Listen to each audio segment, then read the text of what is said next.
Hello, everybody. Welcome to another segment of the Pivoted Success podcast. I'm your host, Jared Goldsmith, and I'm joined by my co-host, Sean Cochran from TCC Canada. Today, we're very pleased to be welcoming Paula Hopkins from Invest Ottawa. Paula, thank you so much for joining us today. Thank you so much for having me. So, Paula, let's start off with a little housekeeping. Let's talk about some background. Who are you, and what's Invest Ottawa all about, please? Yeah, absolutely. Well, as you know, as you said, I'm Paula Hopkins, and I'm the senior manager of the entrepreneurship team at Invest Ottawa. And Invest Ottawa is an economic development agency facilitating economic growth and job creation in the city of Ottawa. And we have different programs under our venture development and global expansion teams that actually help support businesses. So essentially, we help businesses either start or grow. You know, so often we hear from small businesses that there are no resources. And you have quite a team available, helping people scale up and start up and business plan writing and social media and all this. Can you talk a bit about some of the, the resources that Invest Ottawa offers to help people launch businesses? Yeah, so we have a number of different teams at Invest Ottawa. And so depending on the team, we all have different programs and services related to the sector that we focus on. And so we have our global expansion team that really helps our businesses go global and also helps bring business from out of country into Ottawa to help develop like I said, our economic growth. The other teams there, we have teams that focus on technology-based businesses. So those disruptive type, new innovation, we've got support for them. And we also have support for our traditional product and service-based businesses. And so my team specifically oversees the latter. So we really work on the ground with our small business community, such as your coffee shops, your restaurants, our hairdressers, nail salons, contractors, roofers. Those are the types of clients that are typical for my team. And mostly my team provides free services in the form of business advisory. We have an education center where we offer up to 200 webinars a year or workshops if we're in person. And then we have different programs.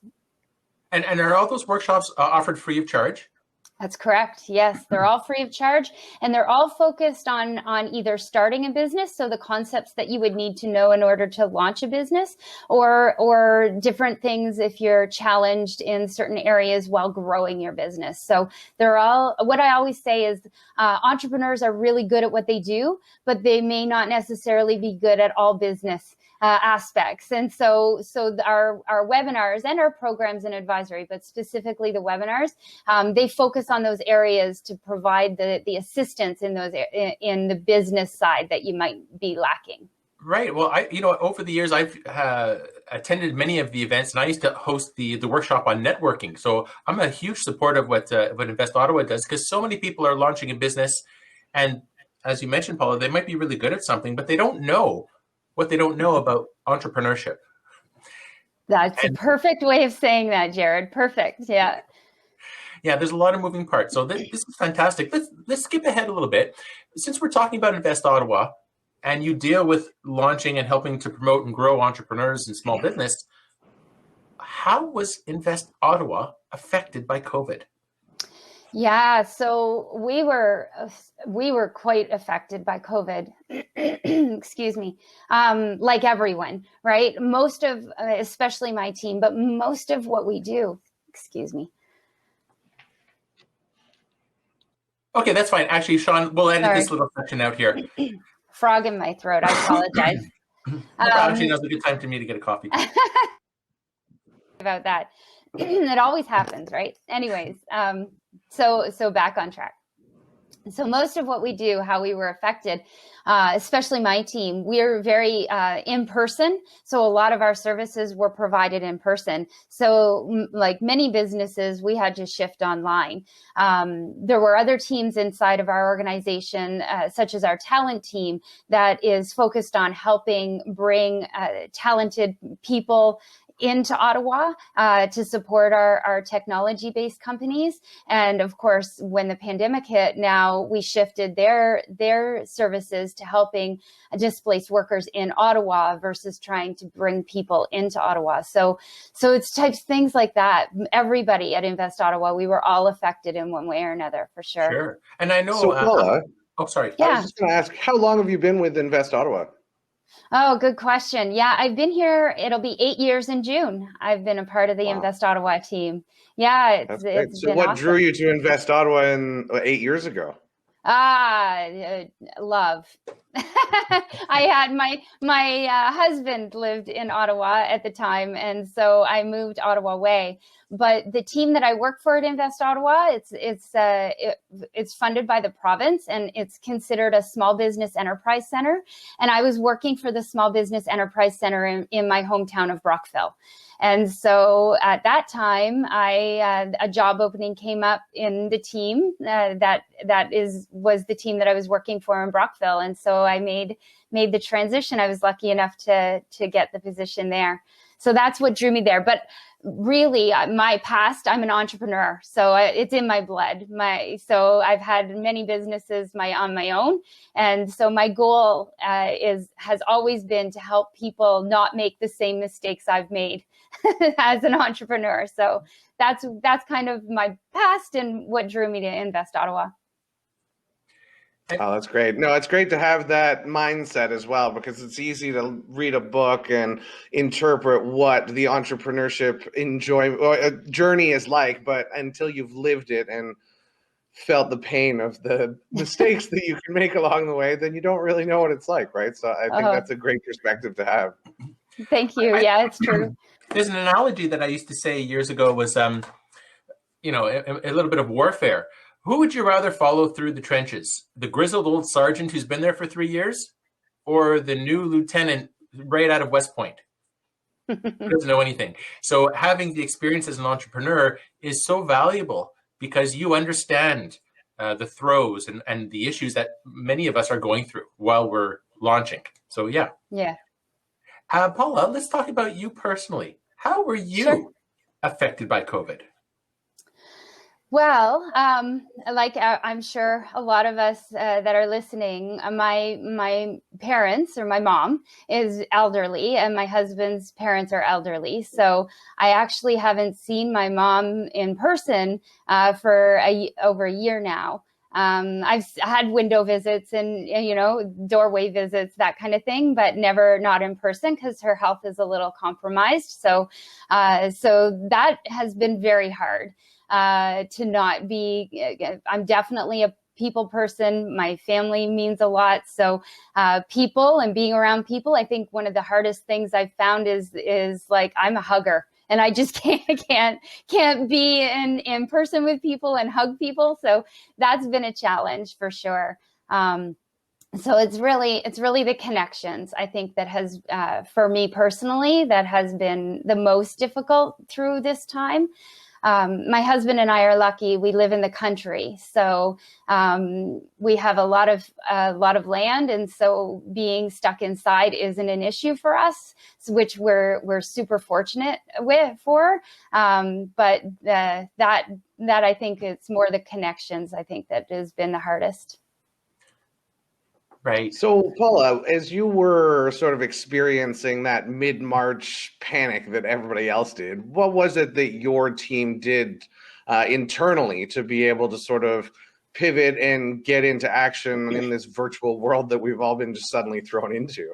Yeah. So my entrepreneurship team, I'll speak specifically to them, and I can address the overall organization as well if you wish. But my team specifically, because we are more client facing than any of the other teams, we had always had in the back of our mind that one day we'll offer our workshops virtually, right? We'll eventually get a platform for webinars and do things differently.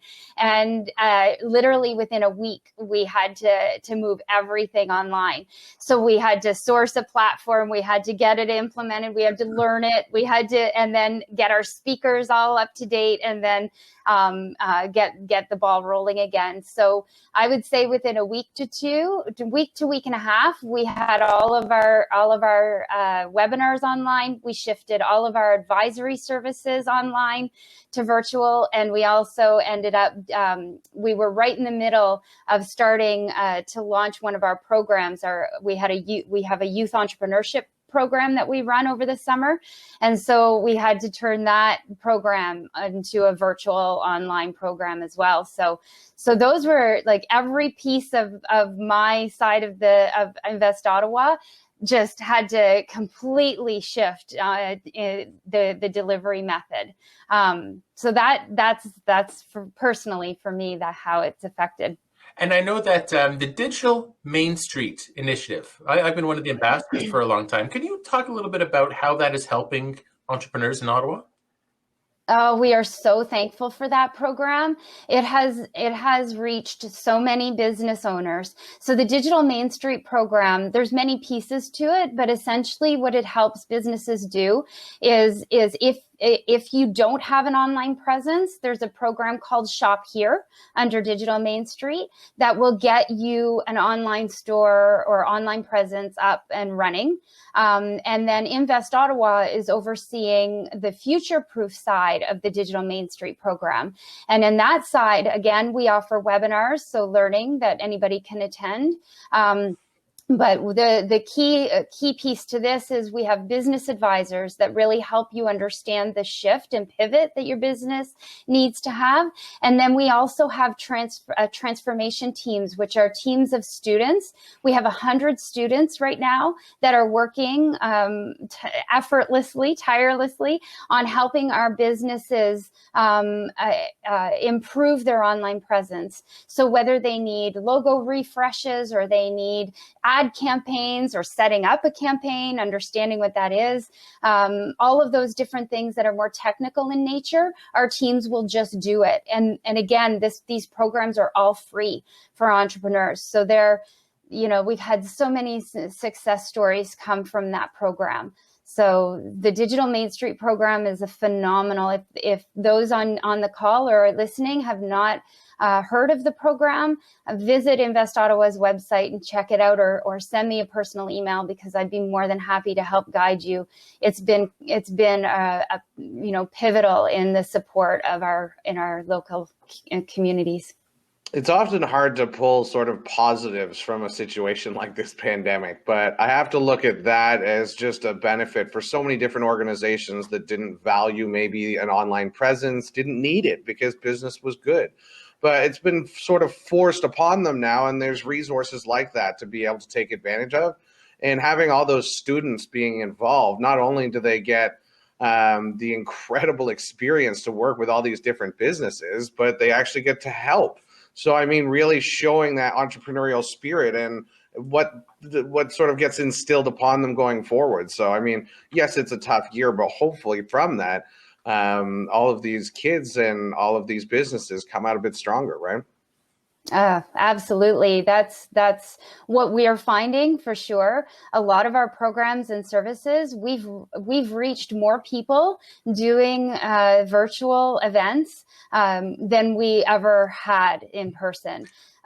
We have an International Women's Week event, and this year we had more partners involved. We had more registrations. We offered more events, and it's because we were able to draw those people from all over the world, actually, to partner and to attend. And even our small little webinars, like validate your business. I've had people on that from London. And the UK and all over. So it's really interesting, the draw. And you're right, that is not going to go away. That's a really interesting point. So many people think small. They think, okay, I'm going to launch in my little suburb of Ottawa. My market is Ottawa. But now that people are realizing it's a global marketplace, especially going virtual, do you think it was just a matter of time? Like, it might have taken 10 years to get to this point, but because of COVID, everybody's virtual now. We have no choice. It's helping businesses. What would you think about that? I agree. I think that eventually we were all going that way. And it just moved us forward, really, accelerated that.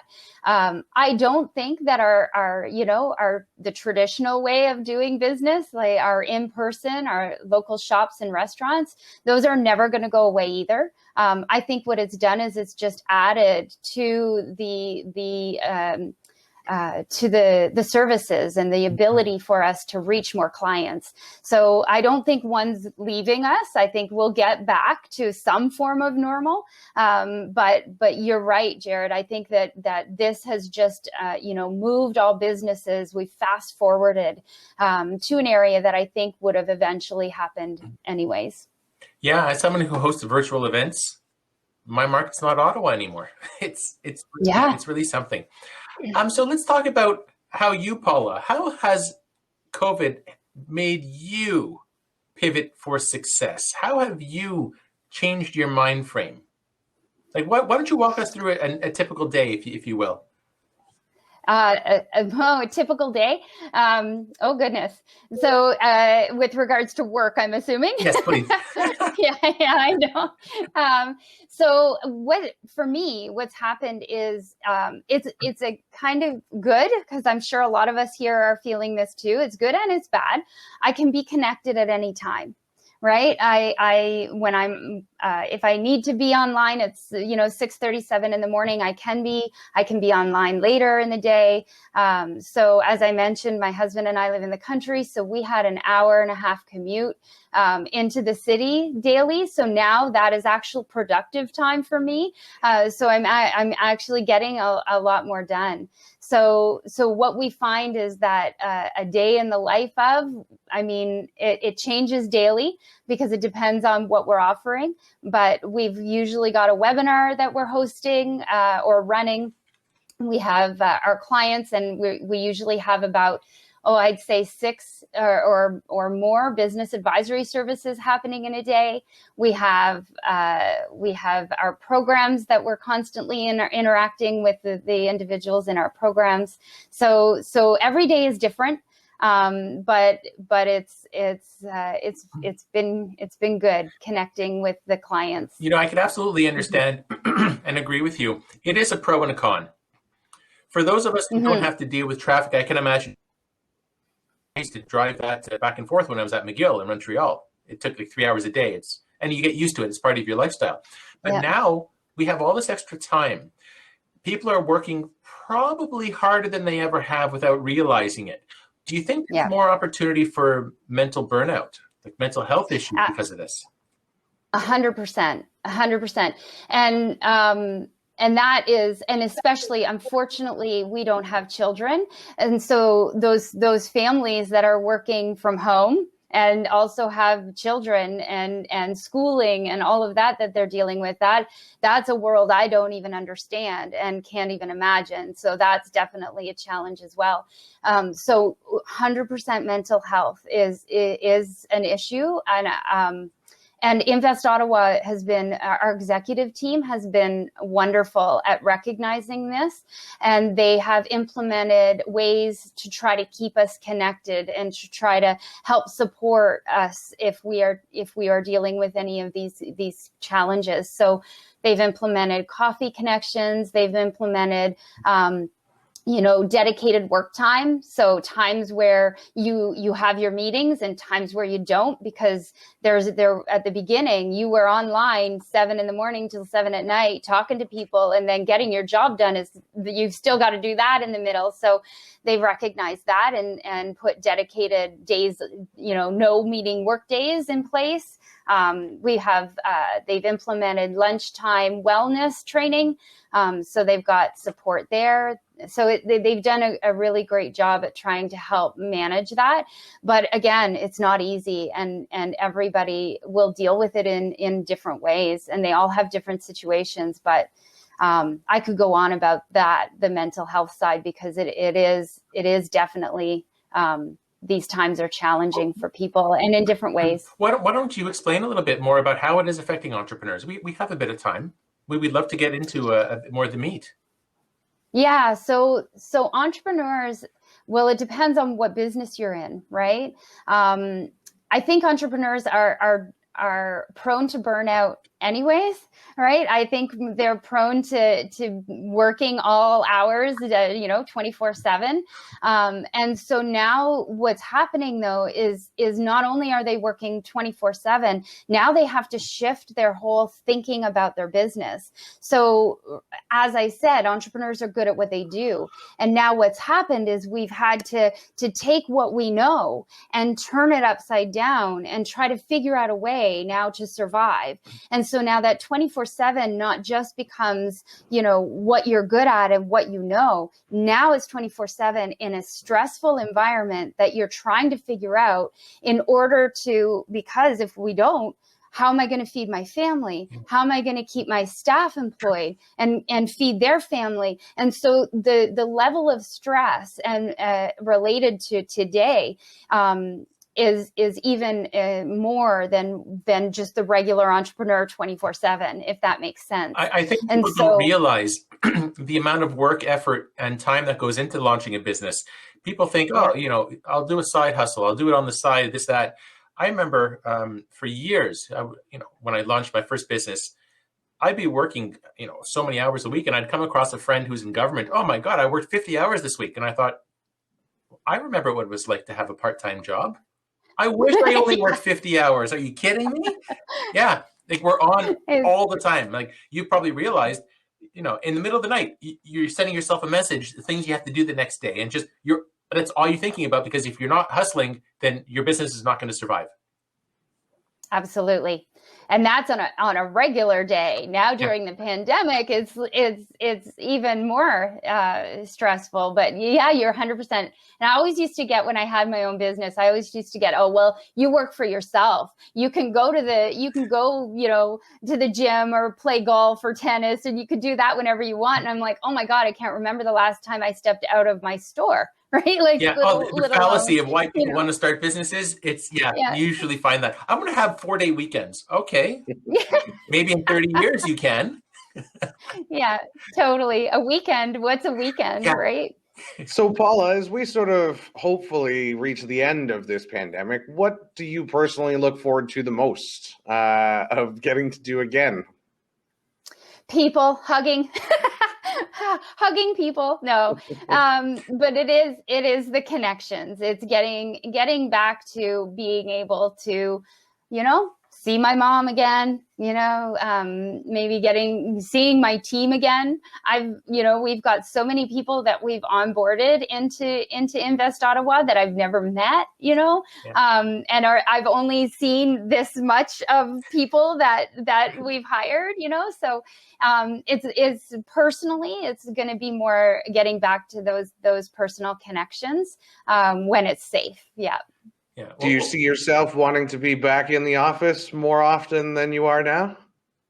I'm kind of on the fence there. I think what we've seen is productivity. So this is for me personally. My productivity has really increased working from home. So to answer your question, yes, I'm really looking forward to getting back. But I think I a hybrid of that. So maybe not the same amount as was before, because I do find my productivity is really high working from home. So I think that there's a good combination. It sounds like 3 hours a day. That's enough to sort of turn you away from that anyway, right? Yeah, true. But think of people in Orleans on rush hour. They're not that far off that time either, right? So, no, and Canada getting to downtown. So, so I'm sure those people are listening to this going, that's nothing. I do that every day too, right? So, well, soon we'll be getting LRT. So that's a game changer, but. That's so true. That is very true. But so yes, to answer that question, I agree with you. The commute is, wear and tear in the car, gas money, all that. Personally, that's definitely affects me. But Paula, let's talk about how this is changing society for businesses. Now that we could have mentors anywhere in the world, we could have team meetings anywhere at any time, different time zones, doesn't matter. I agree that there's nothing better than meeting somebody face to face and kissing the cheek and hugging and that sort of thing. But how is business changing by going virtual? Well, it's opening so many more options for, us as large businesses and the mom and pop shops. It's just opening up so many more opportunities. We can reach experts in anywhere now in the world, and it is going to be more of the norm to be able to reach out and deal with people across the world. Hiring practices might be very different now, right? We may be able to now support people that live in BC and still can work for us, or your business. Even the small businesses. So it makes the everything just a much wider reach. Whether you're a service-based businesses or whether you're a product-based business, I think it's definitely going to affect us. And I can see pros and cons with that as well, but I do see that overall we'll most likely see a benefit.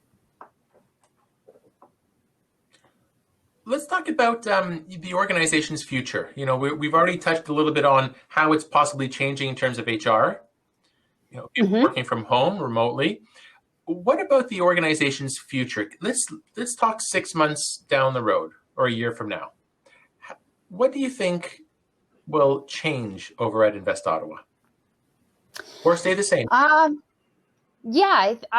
think that Invest Ottawa, we're looking forward to getting back to, like I was saying, a little bit more of the norm, and offering our programs and services in person. But I think what we're going to see for the future is that we are going to continue the wider reach. The virtual events, the virtual offerings. And that's not just with my team, right? I think, I can't speak for what the leaders of the other teams have in their mind, but, our talent team has been doing a phenomenal job with helping displaced workers here in Ottawa. Once the borders open again, I can see them doing that, as well as bringing top talent into our city. Our venture acceleration team that deals with the technology-based companies, they're definitely succeeding with their online programming as well. And I can see them reaching wider and far, is that even a word? Wider. But, and I am, anyways, I make up my own words sometimes. I am educated, but I do that sometimes. They do, like, I can see definitely their programming staying and online, and same with myself. The other thing that we're seeing that has been a huge focus, and even more now that we are virtual, is our DEI programming. So diversity, equity, inclusion. We're seeing that is a real focus for us, and we're developing more programming. We've seen more of an uptake now that we're virtual, in being able to support some of our equity seeking groups. And so I see that when we're back in person, as well as staying virtual, that our programming alone is just going to grow. So we're going to be offering a lot more programming to support all types of businesses in all types of areas, right? Yeah, I mean, that's such a growing area. I mean, it has been for years, but the whole concept of going on social media and having a presence, let's talk about somebody starting a business. They may, prior to COVID, may not have even considered promoting on LinkedIn or Facebook or Twitter, depending on the nature of their business. But now, would you say that those who don't probably won't have a business? Like, it is that essential? I think social media is absolutely essential. Absolutely. The thing that I find most entrepreneurs might might struggle with is choosing the wrong platform for their business. And that's where the struggle is. So when we say social media is absolutely essential, then we see some entrepreneurs, like you said, they'll be on LinkedIn, they'll be on Instagram, they'll be on Facebook, they'll be on Twitter and TikTok and all, and then they get lost in that. Right. So it's making sure that you are figuring out where your clients are, and then using that platform the best you can, instead of trying to spread yourself too thin across social media, because social media can be a beast and it can be a job in its own. So picking the proper platform, and that's where I found, like, our advisors at Invest Ottawa, that's what I find that they've been really helping consult businesses on the, where does that target market sit? And even though we've heard a lot about TikTok and that's really awesome, that, if you're, you deal with seniors, that's not, don't go there, right? So it's just figuring out what social media platform is the best. But you're absolutely right, Jared. It is essential. We've even had businesses that haven't even had websites that have come to us. And so now, if you're not, get that website up, if you don't have a website, back, a while ago, that probably was okay, especially, if you were even in a rural area, because people know people. But now if you're not online, that's, it's challenging. It's going to be if you're not. But that was a long answer to your question. No, that's an important. Well, that's great. Paul, I was just going to ask, for students coming out of school looking to start their own business, you guys offer a special program called the Summer Company Program, do you not? We do. So I have to admit that I don't want to date myself too badly, but I think it was 2004, coming out of university, I was a participant of the Summer Company Program. So nice. it's been 16, 17 years, but that was my first experience sort of coming back to Ottawa from school and trying to figure things out. And I loved that there was a program like that to sort of help people launch their business. And I can only imagine how that's evolved over the last sort of 15 years. Oh my gosh. Well, wow. I should have you come in and talk to our Summer Company students then. That's one of my favorite programs, in all honesty. It's in its 21st year.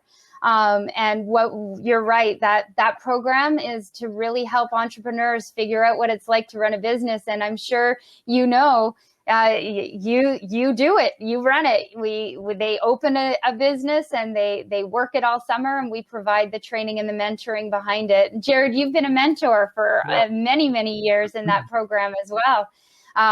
So yes, anything that program, I hope, stays around for years to come, because it is essential. And I've had young people in that program, and at the end of the program, they look at me and they'll say, "You know what? I'll never do this, and I'll never do this again." And I look at that and say, success. Right? Absolutely.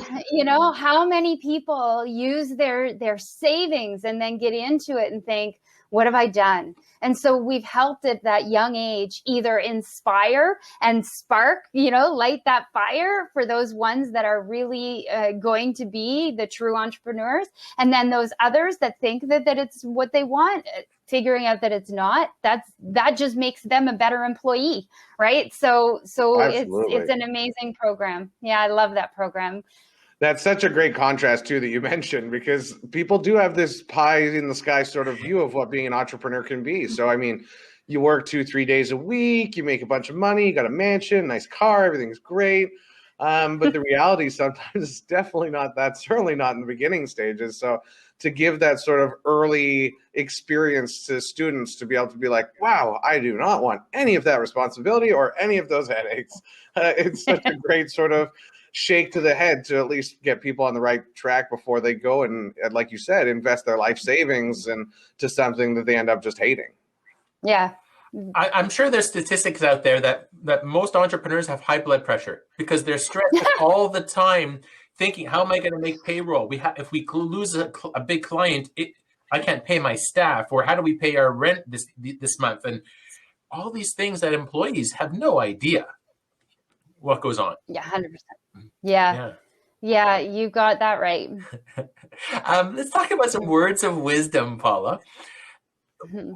We're trying to wrap up now, but let's talk about a little bit about words of wisdom for people thinking of launching a business during COVID. Go for it. I mean, right now, I think a lot of us, you mentioned side hustle, Jared, right?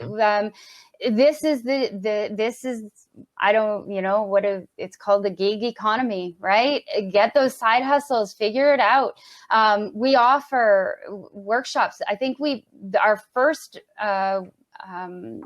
webinar on understanding what a side hustle is, we had well over 150 people on that webinar. And so, I would say that definitely don't look through rose-colored glasses, as we've all been talking about. Make sure you take your time to educate yourself on what you're doing. Validate your idea before you do anything. Understand what validation is. There's lots of, not just Invest Ottawa, there's other services out there that can really support you in that idea stage as well. So just do your homework, but go for it. I mean, we need small businesses around. So yeah, we are actually looking at developing specific programming around, like, more in-depth programming for people that are looking to start up businesses, because I think that is the way that things are going to go. Once things start to settle and turn a bit, I bet you will see a lot of people looking at entrepreneurship as their next step. So my words of wisdom is don't jump, educate, understand, and then seek advice. There's lots of people out there that can give you advice, and then go for it. It's so nice to see these different sort of government-infused programs to help support not only existing businesses, but people looking to start a new business and people who potentially have lost their job or been displaced. For somebody looking to sort of move to that next step, what's their best route in terms of getting in touch with Invest Ottawa and accessing these great programs? Yeah. So on our website, I would visit investottawa.ca. And then there are two different drop down. In the drop down, there's a button that says Access Our Services. And if you click on Access Our Services, that will get you in touch with my colleague that books our business advisory services. So whether you have an idea or you're already in business and you're challenged with COVID, and figuring out how to manage that, that would be the first step. Especially if you're looking at starting a business, access our services, and then take a peek at our programs as well. So there's a drop down on our website that is labeled programs, and you'll see there all of the different programs that you can apply to support businesses. And those right now, they will be growing over this next year, the number of programs that are provided. So that would be the step that I would take. Visit investottawa.ca and go that route.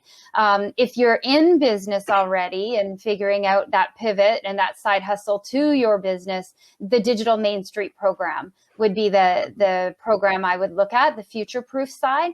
And that is also on Invest Ottawa's website. You'll see the drop downs for Digital Main Street and the landing page there. That would be what I would suggest, or reach out to me directly. I can help guide. Paula, let's talk about the community now. How or what can the community do to help startups? Support your local community. I mean, buy gift cards. There's a lot of businesses out there that are, businesses that are closed right now that don't, obviously in this last shutdown. So, they've implemented gift cards. Just buy gift cards.